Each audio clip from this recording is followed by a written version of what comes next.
I can't be directed by a court in a 5-judge bench hearing a curative to say pay more. See, it can't be like a public forum debate saying here is all this data faced by all these NGOs, and please pass a judgment against UCC doubling, trebling 100 times more of the original settlement amount. My client is not willing to pay even a farthing.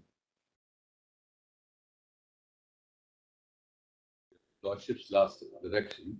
Yes. The joint compilation which has and IA from our side, I had to do a lot of personal scanning of the documents. To go through the Government of India scrutiny of the document and given to us by the interveners and that's taken a little time for doing all that.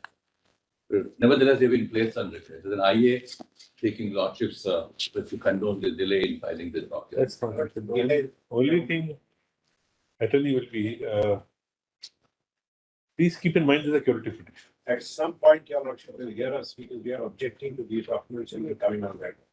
No, these are fresh documents because of Yes, they are documents. They are not part of the record of the court. They are documents. They are not part of the curative petitions. Wholesale new documents have been filed, which we have seen before. There are two sets of documents. One, soon after the filing. There is a Freudian slip. It says compilation filed by interveners. Yes. Nobody. There are documents that are common. Kindly wait. Please wait. We don't think any fresh documents can be permitted in a curative petition. If there is some data which is emerged or something which is emerged, we may or may not be inclined to do it. But it can't be a rehearing of the. No, not like that. Not like that. The classification of document, like whatever was within the custody of the Union of India, Welfare Commissioner. So they're all part of the record over a period of time.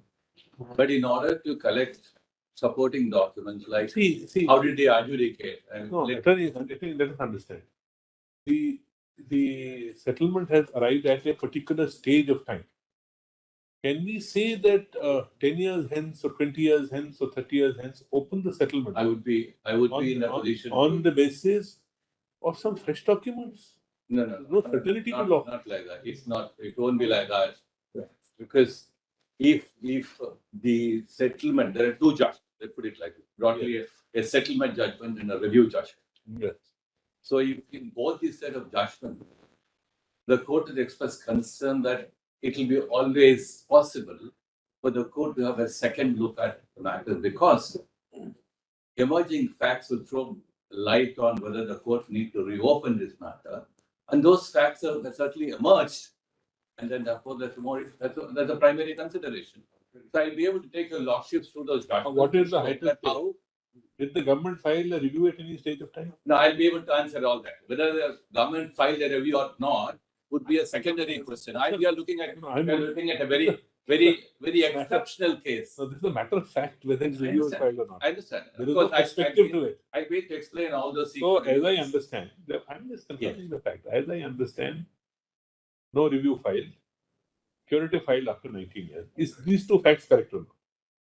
Yes, there is no disagreement because we can't walk away from the fact. But I'm going to probably pursue lordships. These facts notwithstanding, in an exceptional matter like this, look at the entire literature and masters across the world. Everybody talks about the Bhopal gas matter. Yes, maybe. And therefore, have you disbursed all the amount which has been deposited? Yes, I'll give a complete detail on all that. What happened, what expenditure happened. I'll give a complete detail. The money which has been deposited over these as a part of the settlement, does it fully stand disbursed or not? Fact. All that is available, we have placed that on record. We fully disbursed. Beyond that disbursement, the government of India had taken a stand to make an additional escalation for all that has happened. I placed on record details of expenditure. Also, is the funds all utilized now? Or? Yes. There is a complete set of information available. But what we learned from the objection is the interveners, who were the original pets, many of them, have placed on record certain documents. I want to personally find out whether they can be taken on record as our documents. Some of them I have some question, but nevertheless, in order to place the complete picture before the court, they will place. Please address us how we can take these documents on record. At some point, Bernard, I just want you to say one thing. Because not just admitting these documents, the Lordship will have to first decide the construct in which this matter is to be done. For me, this is not an extraordinary case. There was a suit filed by the Union of India. In the suit, an interim order was. That interim order came in appeal to your Lordship's court, in which the Union of India and my client, UCC, settled. There is a settlement decree. The suit was disposed of. The review petition doesn't say set aside the settlement, because if the settlement is set aside, I am not willing to pay even a farthing. I can't be directed by a court in a 5-judge bench hearing a curative to say pay more. My liability has never been established. There is a consent decree. If there is no consent decree, if the decree is set aside, first of all, your Lordship will have to be shown on what legal principle the decree is set aside. And if that decree is set aside, the suit restores. And if the suit restores, consequences will follow and the suit will go on. This is not a case where my client agreed that as and when more data comes, please feel free to add to my liability. On the contrary, in the review petition, one of the grounds taken was that this settlement is bad because there is no reopener clause. Your Lordship said, yes, there is no reopener clause, but that doesn't mean that the settlement is bad. So sorry. 1 minute. Sorry. The point, therefore, is please see the settlement. If there is no reopener clause, then the Union of India must say, we don't want, set aside this decree. Then we will see where we are. And if that can't be done, all these documents to show that the Union of India should never have settled for so much is not something which your Lordships at this stage should be troubled with, unless I don't know what case do I have to answer. Do I have to stand here and say there is a mass tort case? Your Lordships are exercising your Lordship's original jurisdiction. It's an extraordinary original jurisdiction, in which your Lordship will first try my client and hold my client is liable, and then pass a decree, and then take all this evidence on record without any testing or cross-examination, and pass a decree on my client. So, it can't be like a public forum debate saying here is all this data placed by all these NGOs, and now I can show you so many more people died. There were so many more injuries. Government of India got it horribly wrong in estimating the figures. Government should never have settled. So please pass a judgment against UCC, doubling, trebling, 100 times more of the original settlement amount. My client is not willing to pay even a farthing. We are saying this is what he settled. If you don't want the settlement, set aside the settlement. Let the law take its course. That is going to be our submission. So, and that is direct bearing on what documents your Lordship look at. I'll try to address all these questions. I don't know whether your willingness to pay or not is not the final word on the subject. No, if you walk away with a corporate... Attorney, what he says is that if in a settlement he is paid X amount, correct? Can you say, normally these are extraordinary circumstances, but normally if somebody would try to walk out of a settlement, you say the benefit of the settlement must come back. Yes. Then you talk about it. So therefore, I would probably go along the direction that we are not asking for a settlement to be annulled at no point of time, even though arguments were advanced during the review and earlier and some later applications filed. Please have a close look at the settlement. Did it bring about a just conclusion to the whole issue? Settlement in that context, my submission. The settlement is by two parties. Yeah. In that sense, the court doesn't step into it and say, why did you settle? And one of the parties is Union of India. It's not a weak party that somebody can say, oh, there is an oppression and there's a weak party who is settled. I quite take that, but therefore, look what at has been troubling, and we've been trying to discuss with Sir, what is the scope of this kind of a curative petition? And after this period of time, in view of conduct, maybe you are right that this was, in your perception now, not the best of the settlements. You should have got more for this settlement. People should have got more for it. Can we reopen it? No, I would be probably endeavoring to do that in the sense that we're not asking for annulling the settlement. But there are always situations when courts have amended a settlement, added to a settlement, if the justice of the cause demands that. I'm going to proceed on those lines. We're not asking for a settlement being annulled. And if I am able to persuade your Not lordships on those lines. It's not an issue of division of property that somebody will get a little more or less. That's not. It's a claim, tortious claim. Yeah, that's In a true. tortious claim, both parties settle. Having settled, is it open for one of the parties, that also Union of India, to say, look, I did settle, but I think I should have settled for more, or more should have been forthcoming. On that, whether other NGOs can write piggyback on that concept of a security breach. But I'd be able to link all those dots. That's what I'm sorry, to I do. only brought up. I'm only trying to I understand. I know. put a perspective in place as to, for us also to appreciate what is the contours of submissions. Very true. There are some unexplored dimensions of law in this case. Probably, I took a lot to go along with this proposition. We'll be probably looking at a way of looking at it entirely different from how it's been looked at earlier. But Malad, I assume the attorney can give us something in writing of these unexplored dimensions, because his curative petition doesn't tell us what dimension. It indicates. I take it he's not going to then go beyond anything said in his curative. How can they go beyond curative? But I'm sorry, everything which has been filed before your lordship is unrelated to the curative. But then we permitted all that? No, we flagged it in the beginning. I'm so sorry, I raised this point at this point. Yeah. Till we know what is the No. construct of this See, case. when he, honestly, when I have no problem with it, he had arranged a compilation of record in such a manner that it would facilitate in our hearing the curative. I'm sorry, your lordship's order was, Absolutely. your lordship's order was, NGO's documents are not to be taken on record. Union and Union Carbide, Union of India and Union Carbide, the two contesting parties, will give a joint compilation.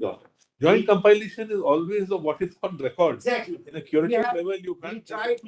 We tried sitting with them, but we were not entertained. Their application. Just say that. I had your instructing counsel sitting with me. I cleared those documents. I looked into them. They then had meetings, obviously, I'm reading from their application for condemnation. They had meetings with the interveners. And a number of interveners' documents, which are part of the interim applications of the interveners, which are not on record, are now put before you. And they have. So the first question is, are we or can we look into what is not part of the record already? I'm absolutely clear what our intent was when we said compilation. Our intent was record becomes very, very in these things becomes very haphazard. Waste of time. Number two, and also more so because it's security, very limited scope. We are not required to look into 11 volumes. Therefore, take out of the 11 volumes what you feel is relevant for curative. That's the review judgment. This is curative petition. Main compilation of the curative petition, volume 1. Yes. Because the review judgment holds that if there is shortfall, it is duty of Union of India to pay the compensation. That's the question we want to ask you. Just see page 198. Paragraph 198 on page 120. That's the review judgment. Kindly just read it aloud so that. Submission. There is a settlement. Just a minute, he's not getting it. Please see volume 1. Volume 1. Volume 1, page 120. 1991 3rd October 91 judgment. It's a para 198 of the second judgment which you left. And SEC reference page 682. I just come. The paragraph beginning. After a after careful careful thought. thought. Yes. Yeah. It appears to us that while it may not be wise or proper to deprive the victims of the benefit of settlement, it is however necessary to ensure that the perhaps unlikely event of the settlement fund being found inadequate to be the compensation determined in respect of all the present claimants. Those persons who have their claims determined after the fund is exhausted are not left to fend for themselves. But such a contingency may not arise having regard to the size of the settlement fund. That is, however, a hypothetical situation. If it should arise, the reasonable way to protect the interests of the victims is to hold the Union of India, the welfare state, and the circumstance in which the settlement was made should not be found wanting in making good the deficiency, if any, be vote and declare accordingly. So We what have is some question about that. There are two aspects to it. One aspect is that, therefore, I asked the first question, which arose from the statement, if the fund is exhausted.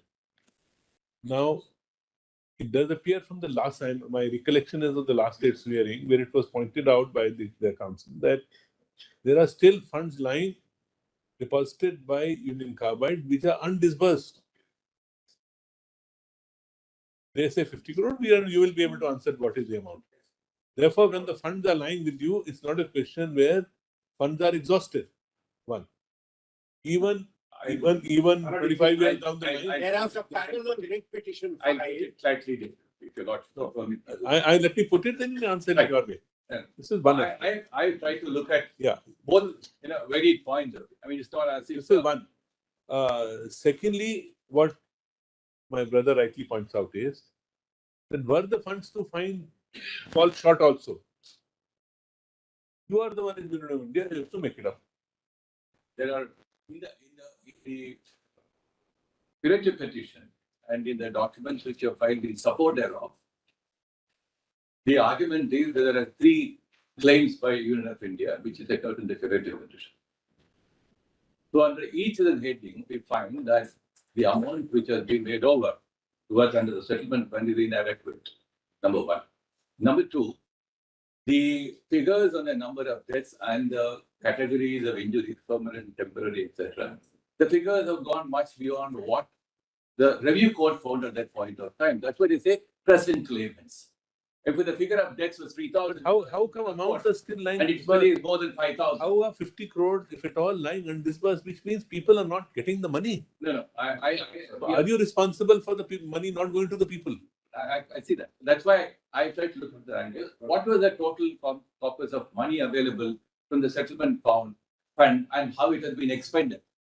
That's one aspect of the matter. But at the point of time when the review judgment came to a conclusion that the present claimants and the fund is adequate to meet the claim demands of the present claimant, we were really able to show that it is not so. The number of claimants as determined by the Welfare Commissioner has gone beyond what the review judgment had in mind. Therefore, that's a basis for your lordship being asked in the curative petition to go beyond the review judgment. I think to the find out correct thing would be, let us see a curative petition first. What But was the I curative just want to make one little. Because And these are all figures. There's a starting point. Please address us why and how, according to you, not having filed a review, a curative is.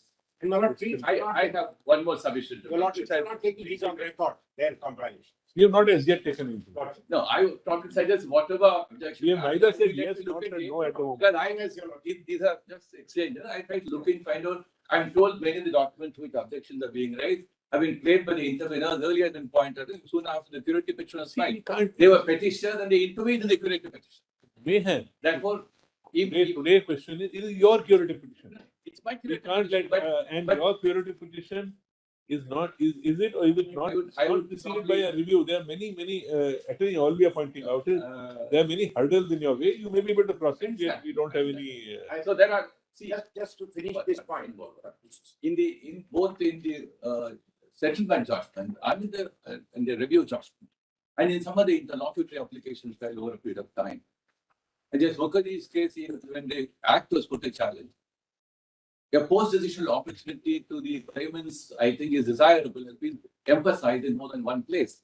Therefore, if the act has to some extent considerably removed the claimant's voice being heard in the most requisite way, and if that's how it should be done, and if the review judgment, according to my reading of the review judgment, it has left open a considerable avenue and a window for a court to relook at the settlement corpus.